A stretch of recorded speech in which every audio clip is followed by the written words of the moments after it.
Hello दोस्तों, बहुत बहुत स्वागत है आपका एक शानदार क्लास में।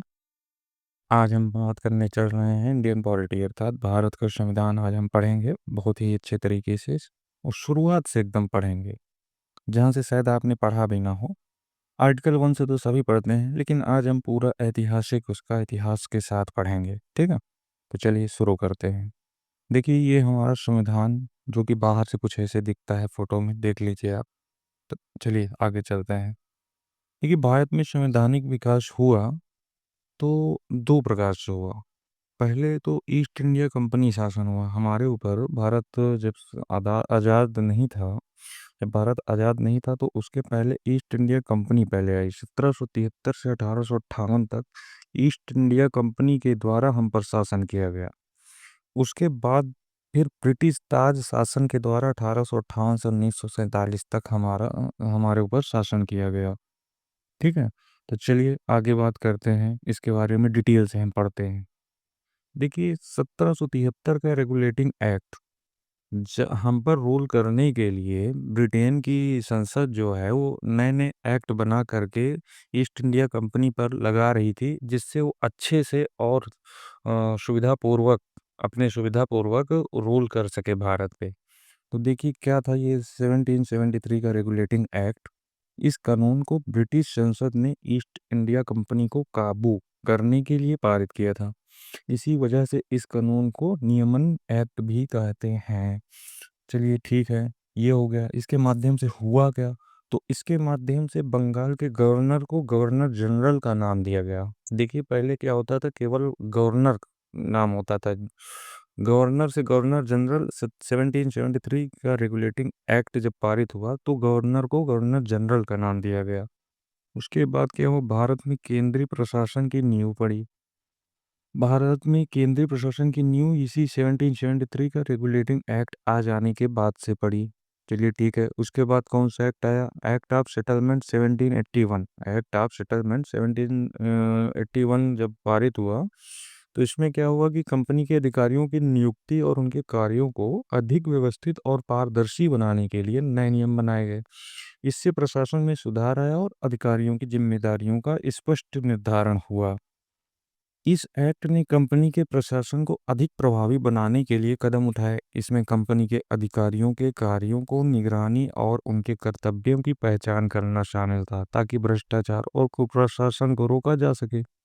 अर्थात इसको देखा जाए, एक्ट ऑफ सेटलमेंट को एक प्रकार से भ्रष्टाचार को रोकने के लिए ही लाया गया था। एक्ट के तहत भारतीयों के अधिकारों और उनके संरक्षण के लिए कुछ कदम उठाए गए। अर्थात भारतीयों के अधिकारों के लिए कुछ कदम उठाए गए इसमें, ताकि उनको शोषण से बचा लिया जाए। चलिए ठीक है।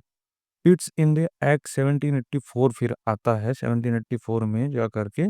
तो इसके तहत भारत में कंपनी के गवर्नर जनरल जो थे उनकी शक्तियों को और बढ़ा दिया गया, और जिससे कि उनका प्रशासन और अधिक हो सके और अच्छे से हो सके। गवर्नर जनरल को अब उनकी नीतियों को लागू करने के लिए, स्थानीय प्रशासन में सुधार करने के लिए अधिक स्वतंत्रता प्राप्त थी। अर्थात अब उनकी शक्तियों को और बढ़ा दिया गया। वो प्रशासन अपने हिसाब से हैंडल कर सकते थे। उसके बाद इस एक्ट के द्वारा ब्रिटिश सरकार ने बोर्ड ऑफ कंट्रोल की स्थापना भी कर दी, जो कंपनी के कार्यों पर निगरानी रखेगा। अर्थात जो कंपनी पर निगरानी रख सके, कुछ ऐसा सिस्टम बना दिया उन्होंने, जिसमें 6 सदस्य को उन्होंने रखा, जिसमें से एक है राज्य सचिव को नियुक्त किया गया। और यह बोर्ड के निर्णयों और प्रशासन की समीक्षा करता था, ताकि ब्रिटिश सरकार की नीतियां कंपनी के कामकाज में प्रभावी रूप से लागू हो सकें। उसके बाद आता है 1793 का चार्टर एक्ट। ये एक्ट कहता है कि ब्रिटिश ईस्ट इंडिया कंपनी के व्यापार को 20 साल के लिए नवीनीकरण कर दिया गया। अर्थात जो ब्रिटिश ईस्ट इंडिया कंपनी हम पर रोल कर रही थी, हम पर बिजनेस कर रही थी, तो बिजनेस करने की वैलिडिटी खत्म होते होते उसके पहले उन्होंने 20 साल तक और बढ़ा दिया। उसके बाद इस अवधि के बाद कंपनी का चार्टर फिर से समीक्षा किया जाएगा। ये उसमें लिखा था कि अभी 20 साल तक के लिए हम बढ़ा रहे हैं आपकी वैलिडिटी को। उसके बाद एक बार फिर से समीक्षा की जाएगी कि आपकी आवश्यकता है कि नहीं है। उसके बाद 1813 का चार्टर अधिनियम आया। 1813 का चार्टर अधिनियम कहता है कि ईस्ट इंडिया कंपनी का भारतीय व्यापार से का अधिकार समाप्त कर दिया गया। जब दोबारा चार्टर अधिनियम आया तो उसका एकाधिकार तो समाप्त कर दिया, सिवाय चाय और चीन से व्यापार, अर्थात चीन से व्यापार किया जा सकता है और चाय चाय पर एकाधिकार अभी तक भी बरकरार था। उसके बाद भारत में शिक्षा के विकास के लिए 1 लाख रुपए का फंड निर्धारित किया गया। ये बहुत ही महत्वपूर्ण है। 1813 का चार्टर अधिनियम कहता है कि इसमें भारत की शिक्षा के लिए 1 लाख रुपए का फंड भी निर्धारित कर दिया गया था। ब्रिटिश सरकार का कंपनी पर अधिक नियंत्रण बढ़ा और कंपनी की नीतियां सरकार के अनुरूप होने लगीं। उसके बाद आया 1853 का चार्टर अधिनियम। इस चार्टर एक्ट में क्या था कि इस अधिनियम ने पहली बार गवर्नर जनरल की परिषद के विधायी एवं प्रशासनिक कार्यों को अलग कर दिया, अर्थात कानून बनाने का जो डिपार्टमेंट था उसको अलग कर दिया और जो प्रशासनिक था, पुलिस व्यवस्था आदि को उन्होंने अलग करने का काम किया। इसके गवर्नर जनरल के लिए नई विधान परिषद का गठन किया गया, अर्थात तो एक नई विधान परिषद का ही गठन कर दिया गया, जिसे भारतीय केंद्रीय विधान परिषद भी कहा गया। परिषद की इस शाखा ने छोटी संसद की तरह कार्य किया। इसमें वही प्रक्रिया अपनाई गई जो ब्रिटिश संसद में अपनाई जाती थी, अर्थात जैसे कि ब्रिटिश में संसद थी जो वहां पे कानून बना रही थी, वो एक छोटा प्रारूप भारत में भी स्थापित कर दिया गया, जिसका नाम रखा गया विधान परिषद। अब आया 1858 का भारत शासन अधिनियम, सबसे महत्वपूर्ण है। ईस्ट इंडिया कंपनी नियंत्रण समाप्त हो गया इसके एक्ट के तहत।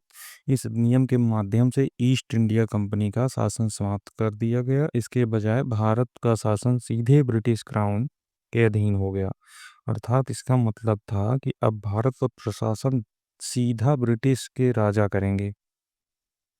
1861 का भारत परिषद अधिनियम आया।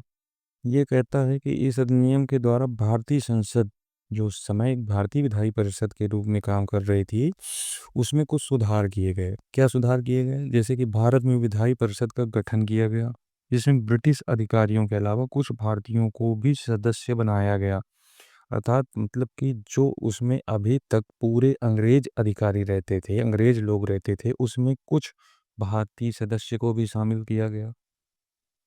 इसके तहत गवर्नर जनरल की परिषद को और विस्तारित किया गया और इसमें कुछ भारतीयों को भी शामिल किया गया जो सलाह देने का कार्य करते थे, अर्थात इस परिषद का नियंत्रण और निर्णय ब्रिटिश अधिकारियों के पास ही था, परंतु सलाह लेने का काम भारतीयों से करते थे।